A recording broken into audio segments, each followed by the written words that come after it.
Good morning, and thank you all for being here. I am super excited to be here today, and frankly, I'm humbled to be joined by such incredible guests here today for our panel.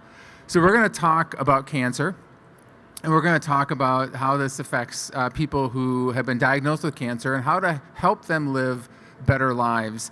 And I've got, as I mentioned, some very distinguished panelists that have devoted their lives to make sure that people have full lives despite a diagnosis with cancer. So I'll start out with an introduction about who I am. So my name is Kyle Holen. I'm a medical oncologist, and I treated patients for about 7 years at a cancer center. After treating people who were diagnosed with cancer, I moved to the industry where I worked to try and find better therapies for people who live with cancer. And I've done that now for about 17 years. Most recently, I've been working on new therapies for people with cancer at a company called Moderna. And I'll talk to you a little bit about what we're doing at Moderna to help people who have been diagnosed with cancer. But before I go into what we're doing at Moderna, I just would like my guests to say a little bit about themselves and talk to us about why an individualized approach for cancer therapy and people who are diagnosed with cancer is so important. And I will start to my left here with Chris. Chris, do you want to say a few words? Yeah, thank you, Kyle. Good morning, everybody. It's great to be here. South by is such an incredible place with so much energy and creativity and passion, and we're privileged to be a part of it. So I'm Chris Carr. I'm a New York Times bestselling author. I'm a wellness coach, and I am a cancer thriver.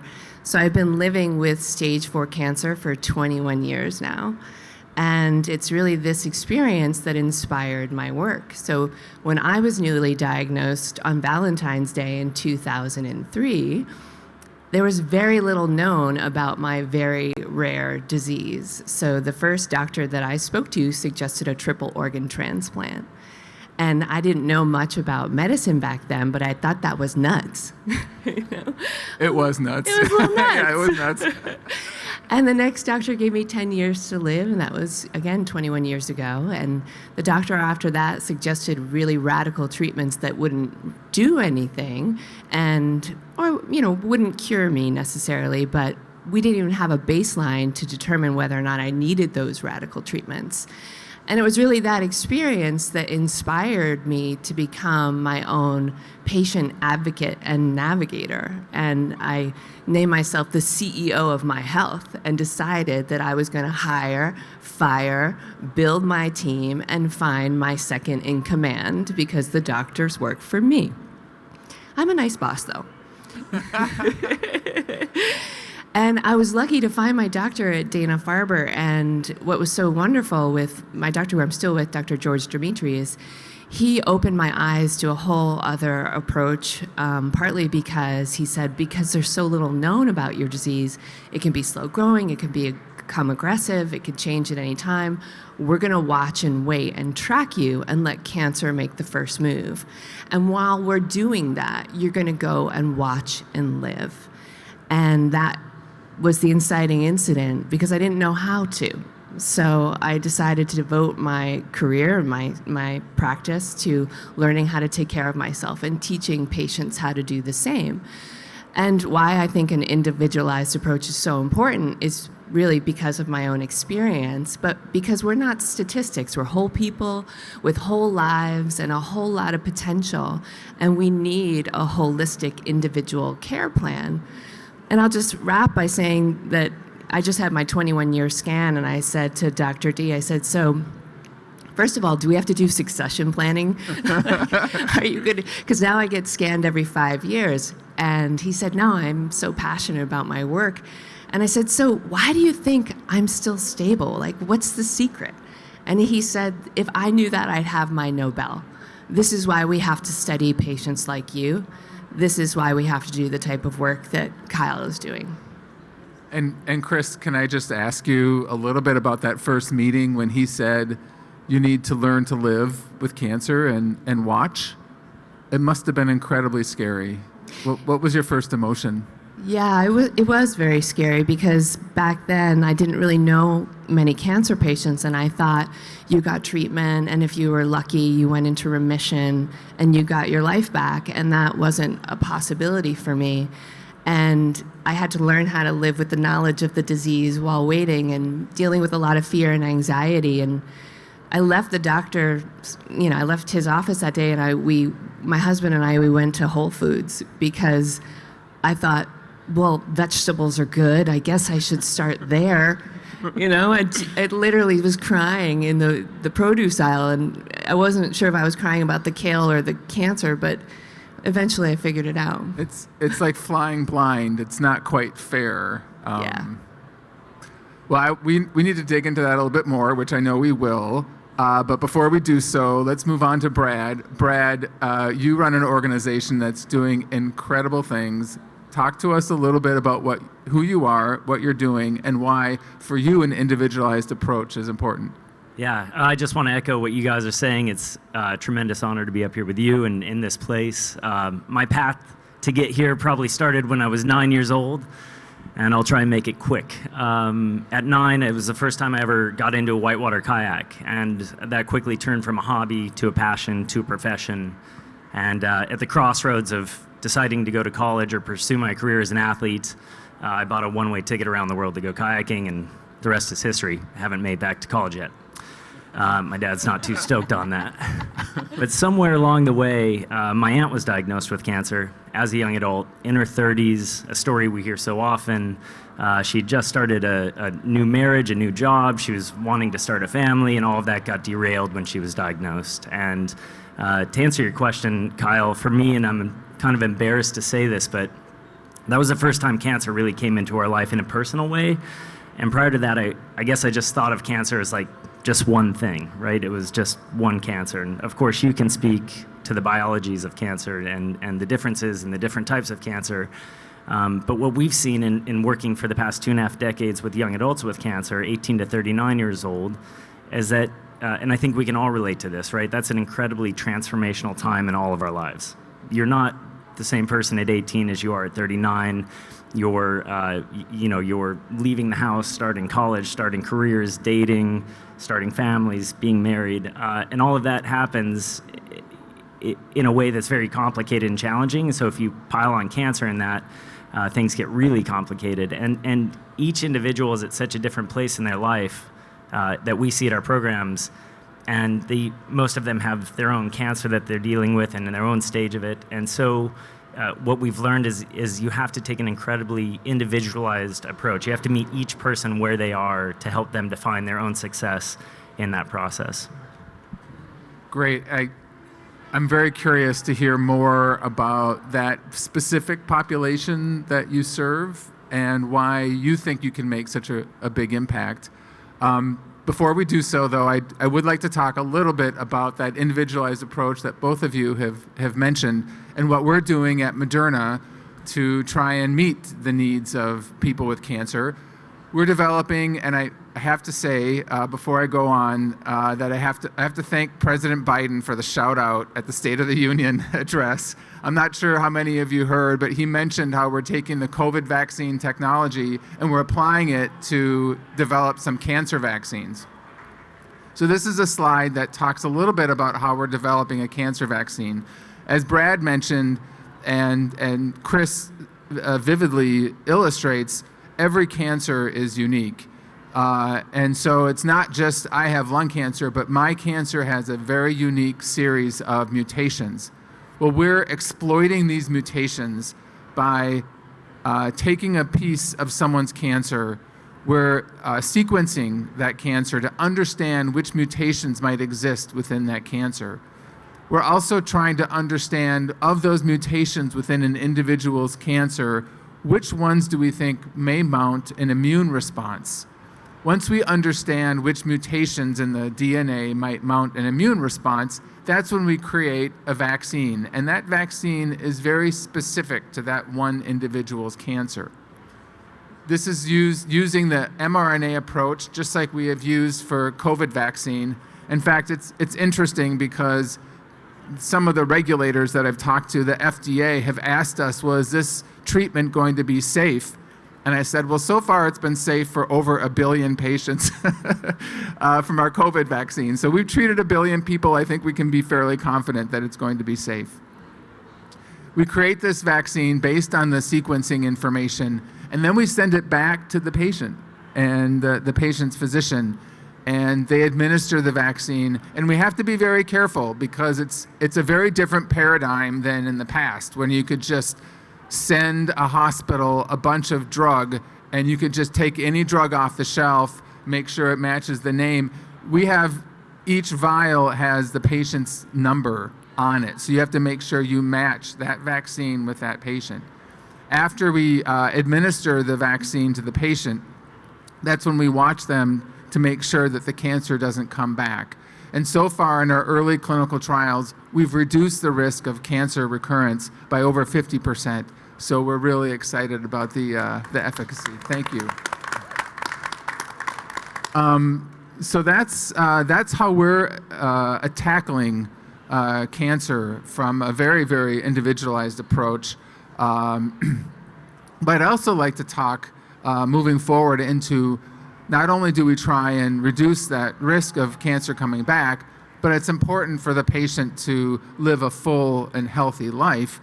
And that's where I want to move over to you, Chris, and talk a little bit about how you're forging that wellness journey to the people that you're helping to coach. Thank you. Well, Kyle, while you're doing your work, which is so necessary, what I try to do is help patients meet their doctors and their bodies halfway.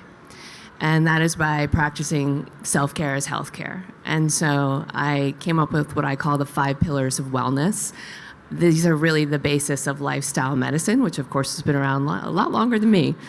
And these 5 pillars are basically being mindful about what you're eating, what you're drinking, what you're thinking, and how you're resting and renewing.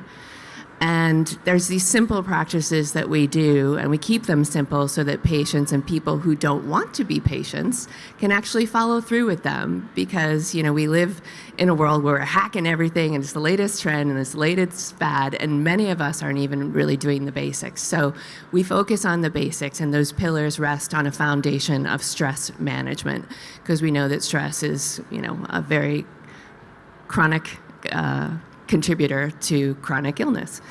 And through the course of that, what I have seen is people start to feel like they're taking back their health, they're taking back their power, they're contributing to their well-being as opposed to contributing to their disease. And it was very inspiring for me because prior to cancer, we all as patients, we want to feel like some sense of control, that there's something that we can do in a very out of control world. So prior to cancer, I thought that the environment was only on the outside. And then when I got sick and I started to teach myself how to cook and feel better and started to read and educate myself, you realize that we have this internal environment as well, and the quality of our inner terrain contributes to the quality of our overall health. So basically, what I do is I'm a gardener. I teach people how to tend to their inner gardens. Love that. And what really resonates with me is that sense of control. People really do want to feel like they have some control over their lives and their health. And giving people that sense of control is so important. Thank you for that work, Chris. So Brad, let's talk a little bit now about First Ascents and how you're giving people some control over their lives. Yeah, absolutely. So after my aunt's diagnosis, I did a bit of research. I felt really helpless. I didn't know, watching her go through this, she had great clinical care, but didn't have a lot of, at the time, emotional or social or psychosocial support. And so I did a bit of research, and right around 2000, I think there were about 250 pediatric oncology programs in the US, about 10,000 pediatric patients diagnosed each year, and that's fantastic. Like, everyone needs support. Conversely, though, there were about 70,000 young adults diagnosed in the US each year, and there were 0 support services outside of the clinical care at that time. And so I realized there was a need there. I saw it firsthand with my aunt, and I kind of did the only thing I knew how to do, and something that had really positively impacted my own life, and that was teaching people her age with cancer how to kayak. And to your point, Kyle and Chris, just having something that they could get their hands on, right? Something that they could then regain that control of. It was a very tangible thing. I think we actually have a movie. Should I play that now? There she is. Okay, yeah.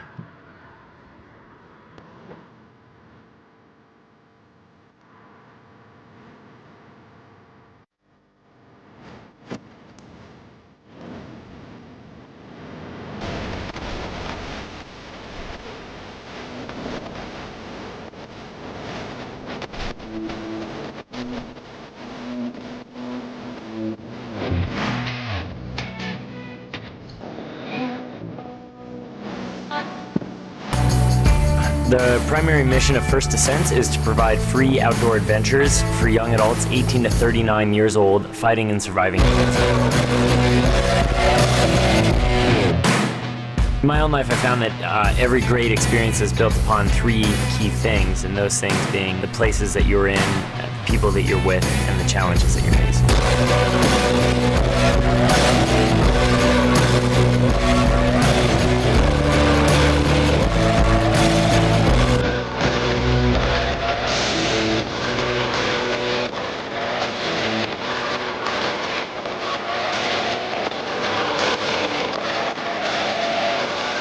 My doctor told me about the program, and I looked it up, and I was like, yes, I'm all about it. It was not much of a decision, and I was very excited.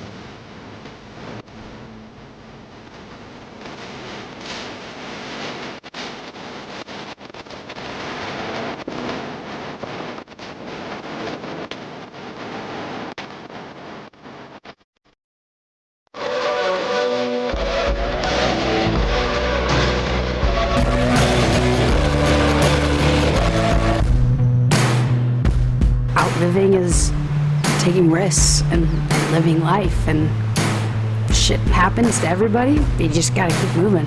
I always think it's not good to wait for adventure. You know, I got a great plan, I'm gonna do this trip, and then, you know, life gets in the way, and you don't do it. And then maybe you never get an opportunity. So to me, it's just go out there, have fun while you can, and enjoy life. Don't wait for it to come to you, or just make it happen. That's awesome. And Brad, I'm not going to let this slip by. I saw the man salmon. I probably should have prefaced that video a little bit. Everyone at First Descents gets a nickname. It kind of started our very first program. We had 3 guys named Brad there. So to tell them apart, we got nicknames. And then what we realized is actually a really powerful part of that adventure experience, that sort of new beginning, reclaiming your life, outliving it is our tagline. And so with that comes a new name. And so it's over the past 24 years now, it's become a thing. Okay, well, Chris and I are waiting for our names. Oh, yeah. I don't know what they will be yet. Careful what you wish for. I'm man salmon. Catfish doctor or something. Good. So, incredible video. Great work that you're doing. One of the things that I think is really important in the work that we do is trying to really understand the impact that we're making on people's lives. And so what I'd like to do is talk to you both about how do you measure that impact, and how do you make sure that you're on the right path. And maybe, Chris, I'll start with you, and you could talk a little bit about the impact that you're having. Yeah, absolutely. So I pulled some data from a few of our programs. A lot of what I do is I do a lot of public speaking, and I've written 7 books. But we do have 2 core programs, and one is a 21-day total wellness program where we focus on meal plans and recipes and shopping lists, and we have a dietitian, and it's a plant-based diet that we're helping people follow to just really reset their bodies, reset their guts, take out all of the processed foods and the refined sugar and that kind of stuff. And we have fitness plan that goes with that, as well as guided meditations to focus on stress reduction over the course of the 21 days. And so that's one of our core programs. And another program is an ongoing coaching and support community to help people continue and follow through. And again, we have dietitians and we have a wellness team that helps our participants in those programs. So here's some of the data that we pulled. 62% of the people who have gone through our program and our community experience better sleep and more energy. 79% were better able to manage their stress. 63% felt more loved and supported on their healing path. 85% practiced more consistent self-care. And 91% felt more empowered and positive about their future. And I think what that speaks to is each and every one of us, again, you don't have to be a patient to do these things. We can actually make a difference in the quality of our lives, but also about the power of community, because we need each other. There's a great quote by Swami Satchidananda, and he says, "I, illness, we, wellness." We're more likely to follow through with the commitments that we make to ourselves when we have a community to lean on. Love that. And these numbers are incredible. So I have not been diagnosed with cancer, but I'm going to go through your program because I think I could use 85% more consistent self-care and better sleep and more energy. The other thing I'll mention that you don't have on the slide is there are a ton of randomized data on the importance of exercise and cancer outcomes, and the importance of stopping smoking and cancer outcomes, and the importance of meditation on cancer outcomes. And so when I was taking care of patients, it was something that we would talk about all the time. What are you doing outside of the traditional therapies that we're giving you? Because everyone can feel better from these type of benefits. Great, so let's move on to you, Brad. I know you've done some work as well in measuring the impact that you've had with First Descents. Yeah, so gosh, back in 2001, that was our first program, and it took about 2 years to get from idea to actual execution of that first program. And I just remember I was so focused for those 2 years to pull it off with an amazing group of volunteers and board members that the day came and I drove my car up to the program site, and I just pulled over and I was like, wait, is this actually going to work? Like I had never stopped to ask myself that question. I was just so focused on getting it off the ground.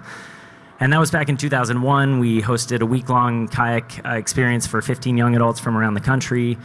And by the end of that week, it was like visible, right? Like, I mean, of course, anecdotally, the feedback was powerful, but you just saw the transformation. And that kind of lit this fire that has burned brighter and brighter ever since. And since then, I think we've hosted about 11,000 young adults with cancer over a myriad of adventures all over the country and around the globe.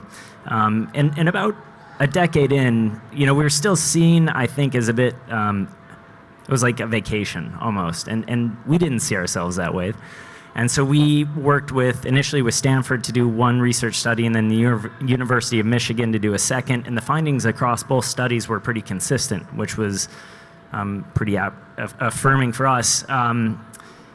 Looking at it, young adults with cancer, what we're seeing is that they often come to our program and they express feelings of isolation from their peer group, alienation from their peer group. The isolation piece is crazy to me because I think now about 80,000 young adults are diagnosed in the US each year. And oftentimes when our participants show up at our program, they say it's the first time they've met someone else their age that they can relate to that's going through the same thing. And so much of what we do is just create community around this, right? Like get together in a meaningful way in a beautiful place and allow that dialogue to happen between our participants.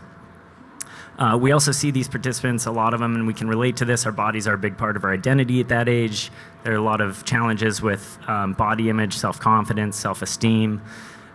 Feelings of depression and anxiety are pretty consistent in our population. And so our studies found that participants who came to us with like clinical depression saw over a 50% reduction by the end of the week, and that was sustained after the program, which I think is really powerful. As one doctor put it, and this may be controversial, he helped administer the study. He said, well, I can either prescribe antidepressants or I can prescribe first ascents. And it doesn't take away from the need for clinical care and medications at all, but it is an opportunity to look at other supportive, supplemental, and complementary care options out there that do exist, similar to what Chris is doing, First Ascents is doing. We saw the same thing with feelings of anxiety, increased sense of body image, self-confidence, self-esteem. People noted a sense of renewed trust in their body. A lot of our participants have expressed feelings of betrayal by their body, which, at an age when, again, you're so physically active,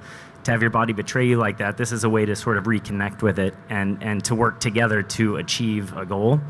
And 100% report increased ability to cope with cancer and its effects. So it just really like affirmed what we're doing to see these numbers, to get this data, to say, okay, this is moving the needle, this is working. Thank you, Brad. It's really incredible for me to hear you say that people feel so isolated, given all the social media and all the connections that they can have online. But I think there's something different with connecting in real life and having dedicated time where you can just sit with individuals and experience something together, like what you're developing. Can you talk a little bit about that isolation component? Yeah, no, that's a good point. I think the isolations, it's twofold. One, it's sometimes we've heard it's often a choice. Like, people just don't know how to interact now. They're depressed. They're insecure. They're unsure. And then I think their friend group also doesn't really know how to interact with them anymore, right? Like, that's no longer normal. It's not it's not like they're ill-intentioned. They just, if you haven't had cancer and you have had cancer, it's like a lot of us didn't know how to talk to the person in the friend group who got cancer. And so I think some of the power of the program that we administer is to ask these participants to travel oftentimes across the country, to leave behind everything they know, to go into a setting with a bunch of people they've never met, take on a challenge they probably never thought they would do. Not a lot of people have whitewater kayaked, right? But we also do rock climbing, ice climbing, all sorts of stuff now, but still that's a lot to ask of someone. And so I think just by putting yourself into that position, you're allowing a space to start that connection, right? Like, all the noise is behind you. You're not sitting in a sterile room under fluorescent lights and uncomfortable chairs in a circle talking. Like, you're out there kayaking or climbing or whatever in nature with this new group of people, and that catalyzes this connection that really breaks down those feelings of isolation. Like, those just dissolve very quickly. And those people are people who also understand. They get it. They've been diagnosed, and so it's easier for perhaps them to open up to others. Yeah, it's so beautiful to sit around and just be sort of on the periphery of some of these conversations, because you just see how cathartic it is just to be able. It's almost like all of this was bottled up inside, and they didn't know how to get it out, and all of a sudden they have this conversation, and it like ticks off this amazing flood of connection and information and love for each other, and it builds this community that's probably more like family, and that just really, again, that isolation piece. I think so much of this is like because of the isolation, depression, anxiety, et cetera, and so being able to get rid of that is tremendous. And do you think part of the reason why you've been so successful is because you're pushing people to their extremes? And when you push people to their extremes, they're more vulnerable and they're more willing to open up? Yeah, I think that's a really astute point. That everyone, like, the river doesn't care if you've had cancer or not, right? It doesn't care who you are. It treats everyone equally. And I think that everyone sort of has to be vulnerable when they're doing, climbing a multi-pitch ascent on a vertical rock wall or kayaking down a rapid for the first time. It's sort of this great equalizer. Nature has that ability, and so everybody becomes really vulnerable, and I think that vulnerability breaks down those defenses that we have, those walls that we put up, and it catalyzes the connection, and I think forms a bond that's much stronger than it otherwise would be. Maybe we could talk a little bit about that vulnerability piece. Chris,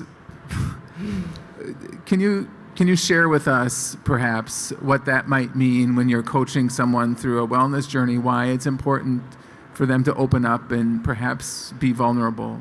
Or is that just part of their regular process of being diagnosed? I think so many of us have a hard time asking for help. And even if we just think back or think of it from an evolutionary perspective, we thrive when we're in a pack. We are pack animals. And so what are the things that we try to avoid? We try to avoid not being in the pack. So we want to fit in. We don't want to necessarily be different. We certainly don't want to be ill. And so this is a hardwired fight or flight thing that's in each and every single one of us. And then there's that moment happens, and it's, in some way, it's going to happen to all of us. We all go through life. We have what I call a rupture. It's when the rug gets pulled out from under you. It's when you get kicked in the teeth. It's, when everything changes and you don't know what life is going to look like anymore. And so there's that incredible vulnerability just in that. But what I have found is that that vulnerability is truly our strength. There's a strength in our softness, in our willingness to say, this is what's going on for me and I'm scared. And somebody else to say, I don't know what to say, but I'm here to listen and I love you. And when we realize that when we see this in the headlines all the time now, that we're living through an epidemic of loneliness, of isolation, of feeling other, only made more, obvious with the pandemic. Well, if we want to break down loneliness, we want to break through isolation, then the first thing that we do is we reach out to each other, but not with our masks. Not with being completely ready for battle, not with all of our barriers, but with this is the real me, and I'd like to know the real you.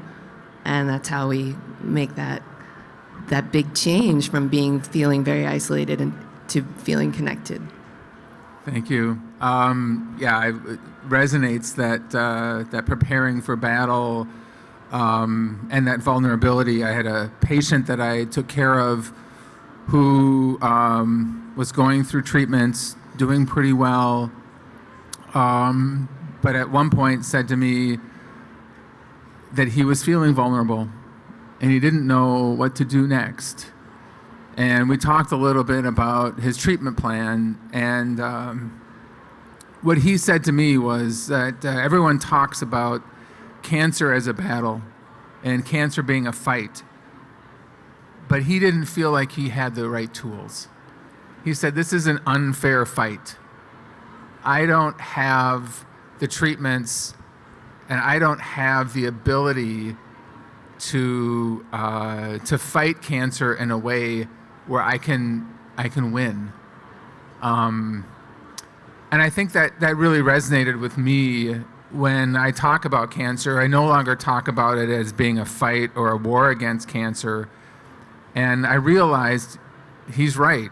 We don't have the right tools to fight against cancer. There are some people that we have enough tools to cure cancer, but unfortunately, in the vast majority of people, certainly with metastatic disease, we just don't have the right tools. And so that's why I decided to do something about it and try and find better tools to fight cancer. That was a personal story for me about why I decided to go into a cancer research field. But I think all of us have been affected by personal stories. And maybe, if you don't mind, the two of you could share a personal story that's had a big impact on you. Chris? Yeah, absolutely. I want to jump on what you were saying, though, because I think it's so important. And that idea that cancer is a battle, and that this is cancer dialogue and cancer metaphors and cancer language that's been used for a long time. And I think for a lot of patients, it's harmful language. So what I like to see and talk about and encourage other patients, if they're interested, is to approach it in a different way, which is I have tumors in both of my lungs and my liver. To get curious about those tumors, to get curious about my lungs and my liver and say, well, what is it that these organs like? What do they not like? How can I learn how to tend to them? Because they're struggling. There's a part of me that's struggling. And so to come to that part with a sense of compassion and curiosity and care is just a game changer. Because we may not be cured, but we can always be on a healing path. And so I think what's so powerful, we've had a couple of moments to talk backstage and before the event, is just when I said to Kyle, so basically you're creating something that wakes up my own immune system and says, hey, buddy, guess what? There's some cancer in here. You might want to check that out. And then my immune system was like, oh, thanks, Kyle. Thanks for the heads up. Thanks.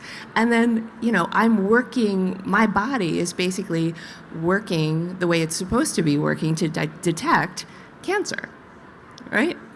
That's such a great way to put it. It's exactly what we're doing. We're actually not administering any therapy. What we're doing is we're training. We're educating your T cells. We need your T cells to wake up and say, hey, there's something going on here that you should figure out. This isn't right. So you've caught that exactly, and I know it's something that you've been thinking about for a long time, how to awaken your immune system to help in the healing process. Yeah, thank you. So lots of stories along the way, 21 years of meeting incredible patients, but I'll say one that made a very powerful impact on me. So this maybe about 10 years ago, I was giving a lecture at a hospital, and I got there early, and the people were asking me if I wanted to take a tour of the facility, and I'm like, oh, I've kind of been to a lot of hospitals, but okay. I'd love to see your new CAT scan bed. Show it to me. It's glamorous. Thank you. But so we walked by this little gallery where there's this exhibit by patients and their family members, and I saw this incredible drawing, and I'd love to see the slide. Yeah. So this is a drawing by a 7-year-old, and it's for her mom, and it's her hope and her prayer, her desire for her mother to be cancer-free. And it's a desire that every single cancer patient has. But what struck me was how the word cancer is spelled. It is spelled wrong. And I was probably, again, 10 years into my journey of living with stage 4 cancer and accepting that and managing the fear and anxiety and, the path that I'd been on. And when I saw this picture, it literally took the wind out of me because it took the power out of cancer for me. And I said, oh my gosh, it's just a word. What if I spell it wrong? Will that help me deal with it more? And it did. It's just like the things that we do that basically trick ourselves or trick our minds to be like, wait a minute, you got this. This is a word. You are still the same person with the same dreams, the same potential. And cancer is still a highly stigmatized thing. And so I was so grateful to this little 7-year-old. She really changed my life, and she ended up giving me this photo or this piece of art, and it's one of my most cherished possessions. I love that. You have that at home? I do. That's awesome. It's good artwork. It is. It's beautiful. Brad, your story? Yeah, I just also want to echo what Chris was talking about. We were backstage before this, and I mean, it's still like the gravity of what Kyle is presenting on here is still kind of hitting. It's surreal. You guys are, it's the most optimistic I've been since this all began back in 2001. So I just want to say thank you guys. It's just groundbreaking stuff, and I'm so pumped about it. As far as stories go, it's tough. Like I said, we've worked with 11,000 young adults with cancer over the years. And each one of their stories is probably worthy of a movie, right? Like a Hollywood film. It's so inspiring. We're constantly humbled by everything that they teach us through taking on these adventures. I guess if I chose one, there was a young man. This was probably about 10 years ago, 15 years ago now, and he came out to one of our kayaking programs in Montana. I had the great pleasure of being on the river with him. And when he showed up, he was very closed off. Like, clearly he was I think he was about 19 at the time, and he was upset. He had an incurable cancer, and he just, you could just see the light had left his eyes a little bit. But he was a natural kayaker, and so I thought this is an opportunity to work together to do something that you're going to enjoy. And so over the course of that week, you just saw like the color come back to his face, the sparkle back in his eye. He was smiling and laughing a lot more. And he and I formed just a really meaningful connection as friends through that experience of learning to kayak. And he went home. Over the years, we stayed in touch. He actually pursued kayaking, which like warmed my heart. We don't expect that of any participant, but when they do, I'm just so excited. He became quite a good kayaker. He actually became one of our lead staff. So he actually started teaching our programs, teaching other participants how to kayak, how to rock climb, leading that experience for them. I got to know his family throughout this process. And his mom just told me that, you know, before that experience, he was kind of locked in his room and he wouldn't come out. And they finally coaxed him to go to this program, and that was a turning point. As I said, he went on to become a lead staff. He actually founded his own nonprofit, which has raised well over $1 million now to benefit the causes that were benefiting him while he was going through this.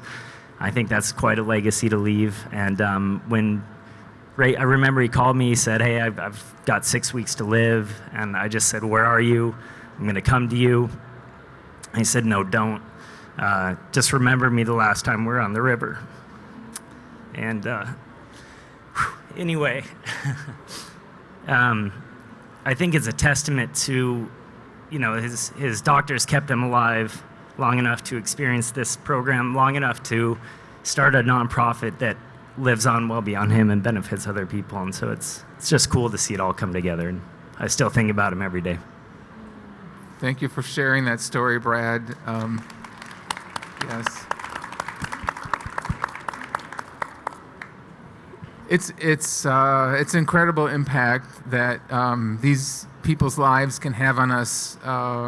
Just another really quick story. I worked very long for many years on a treatment for people with brain cancer.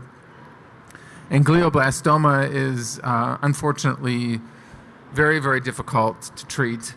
And we had an event where we invited some of the participants in our clinical trials to come and talk to us about what it meant to have a therapy that they could try to help people with brain tumors. And after the event was over, one of the participants asked to meet me, and I obviously said, yes, of course, I'd love to meet. And she came up to me with her husband and her children, and she said, I only have one word to say to you. I said, oh, okay. I was hoping it would be something nice. Actually, it was one thing that she wanted to say to me, and she just said, thank you. And it was just a thank you, but it was really impactful for me to be recognized, to see the impact of the work that we do on someone's life is, again, an honor and a privilege, for sure. Okay, let's move on to next topic. We have only about 15 minutes left here, and what I'd like to move on to is about what's next. What's next for us? What's next for our organizations? How are we going to continue to have that impact on people's lives? And I'll share with you our vision for our INT, individualized neoantigen therapy. So many of you might not know this, but there are many companies right now that are developing a screening test where you can draw someone's blood and you can look to see whether or not there's tiny little fragments of DNA in someone's blood that might have come from a cancer. And so you could go to your doctor even today and ask for one of these tests. They could draw a blood sample, and that blood sample may say that somewhere in your body there could be cancer cells. Now, a lot of people aren't doing this because I'm not sure it would help me if I found out that I had cancer, but I didn't know where in my body it was, and I couldn't find it on any type of scans. But what we hope to do with our vaccine is to take those pieces of DNA and create our vaccine based on those pieces of DNA. And what that means is you could go to your doctor, she could draw the blood to see whether or not you have cancer DNA. We could create that vaccine based on that blood sample. We could administer the vaccine. She could then follow up with another blood sample and hope that DNA went away. That is the future of how we're going to cure cancer.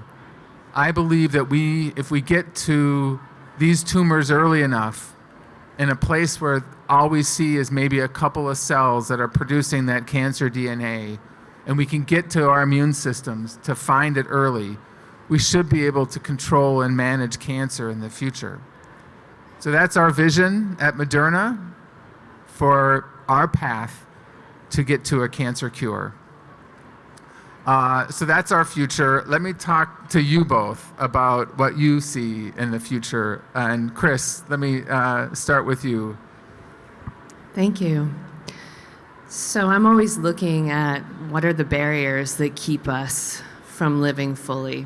And I'd say the first part of the work that I was doing was focused on the practical, the tactical, what we can control. And that's really like what we're eating, how we're taking care of ourselves. And then about 5 years ago, when I was going through another rupture in my own life, my dad was diagnosed with terminal pancreatic cancer. We're in the middle of a global pandemic. There was a lot of things that were changing in my own business. My publisher said, it's time for you to write another book. So as publishers will do. And you like to tackle tough topics like cancer and vegetables. How about something a little bit more mass market next time? And I was like, okay, what am I going to write? And I decided I was going to write a book about grief and the big messy emotions that happen when life falls apart. And so I like to think about this chapter of my work and its focus on addressing what's eating us. Again, those barriers that keep us to fully alive living. And I know that in my own community, that has been something that's been a real struggle of going through so much uncertainty, not only with a diagnosis, but with the state of the world right now. And so what I have learned as a result of this process is, those big messy emotions that so many of us want to avoid, they do impact our health in such a big way. And when we learn to tend to them, they may not go away, right? We're not trying to cure these parts of ourselves because we can't amputate any of our emotions and expect to be whole, and wholeness is the point. But the more we're supporting them, the more we're acknowledging them, the more we're tending to them, the better quality of life we have, the better connections we have, the more joy we have. And so right now, that is the conversation that I'm focused on having. Yeah. Sounds great. And Brad, how is your organization evolving?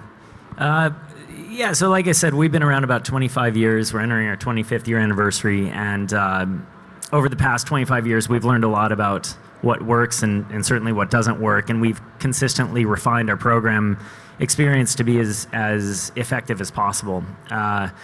One thing we've come to learn is that, and trust me, we've looked everywhere, but because there's really no program like First Descent's in existence right now, there's really no facility or site that perfectly fits our program needs and our participants' needs.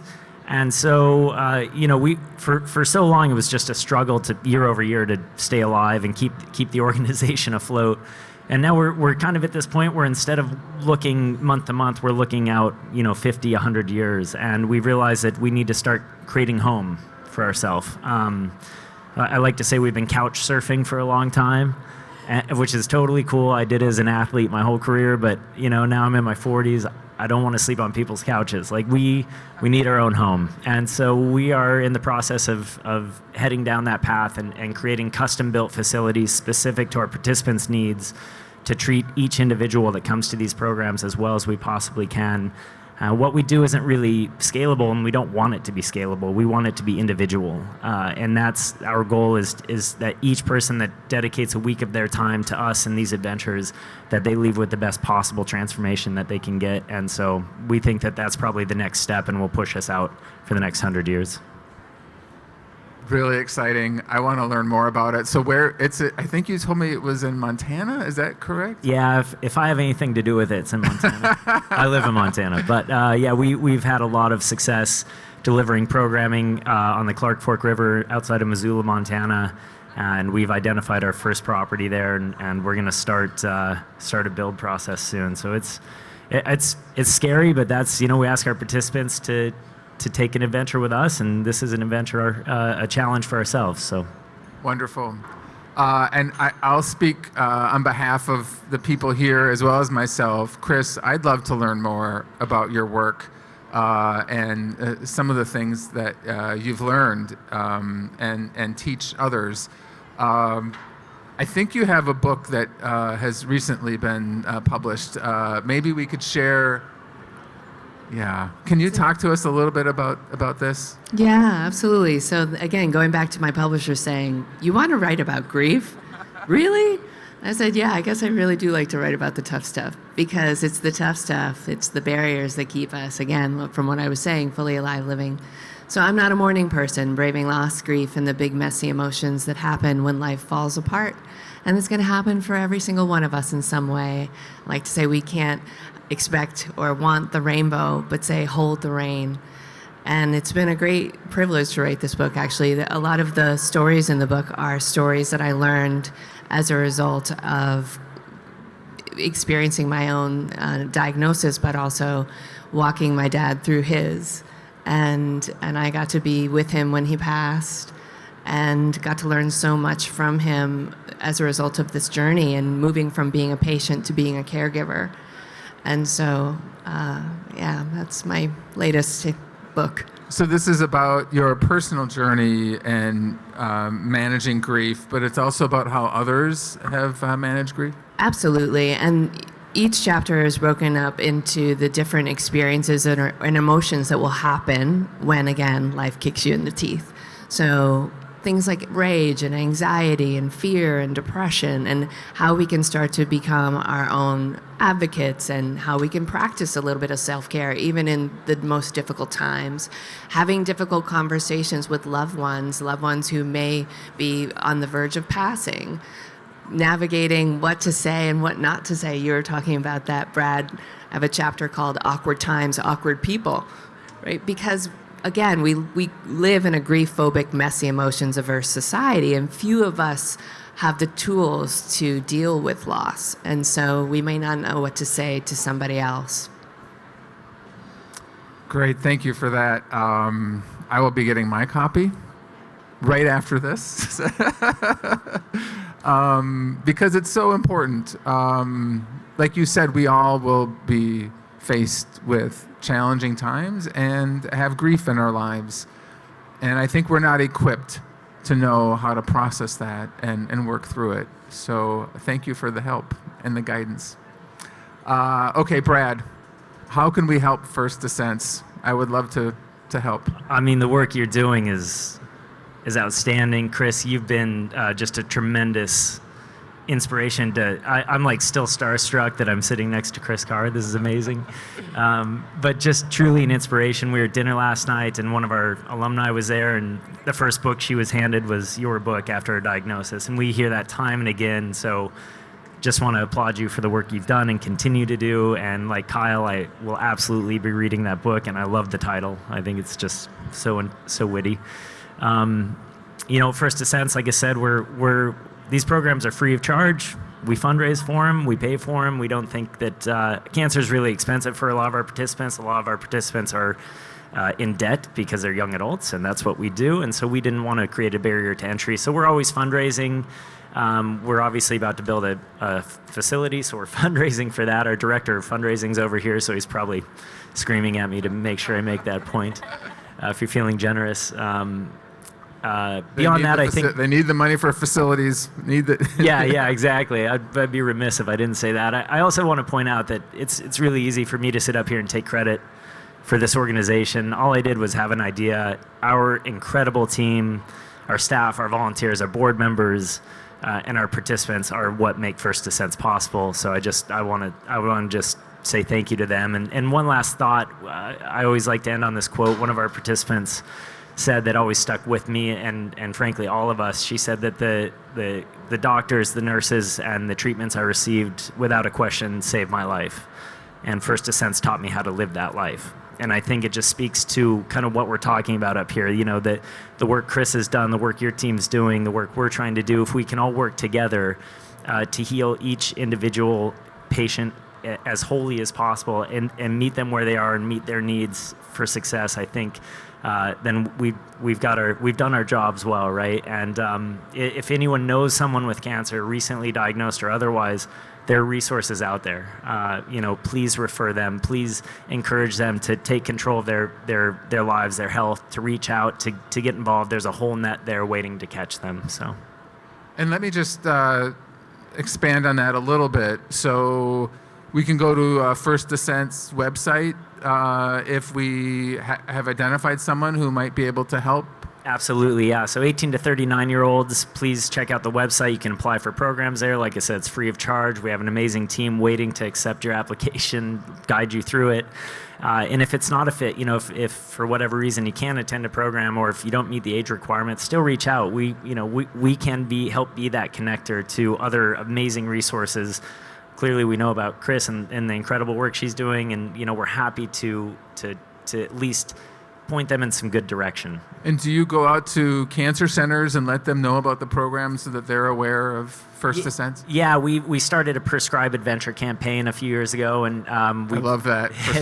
It's been a lot of fun. I'm ready to prescribe Adventure right now. We're counting on you, man. And we've just worked with a lot of clinicians and social workers and healthcare workers to just educate them about this resource. One of the points of feedback we got early on was like, hey, I wish I'd known that First Ascent was available, because they get a lot of patients saying, I need more support, I need more help, and we didn't know where to refer them. And so we recognize that opportunity, and I think we have like over 400 healthcare partners around the country now that we work with and keep informed, and they refer patients our way, which has been just tremendous.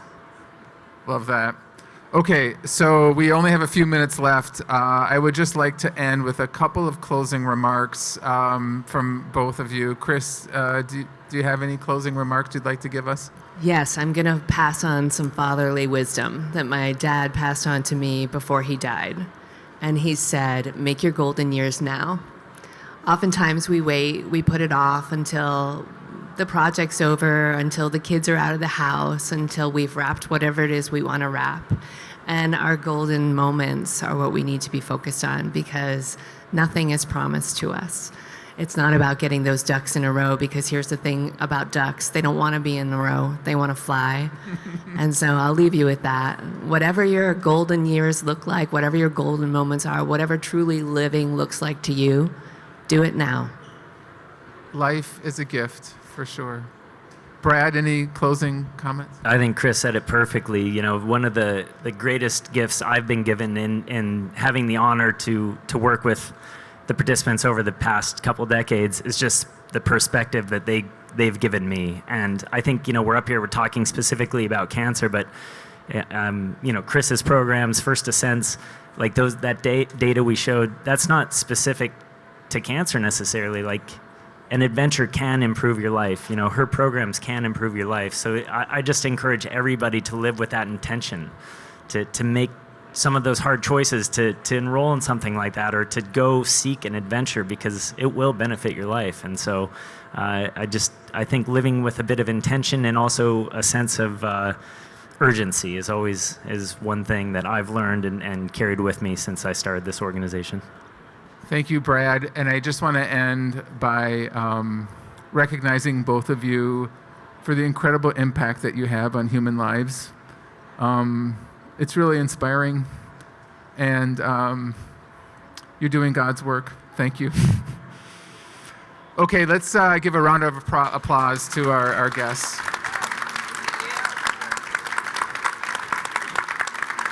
And my apologies, we don't have time for questions, but if anyone has questions, please feel free to come and find us after the event. Thank you.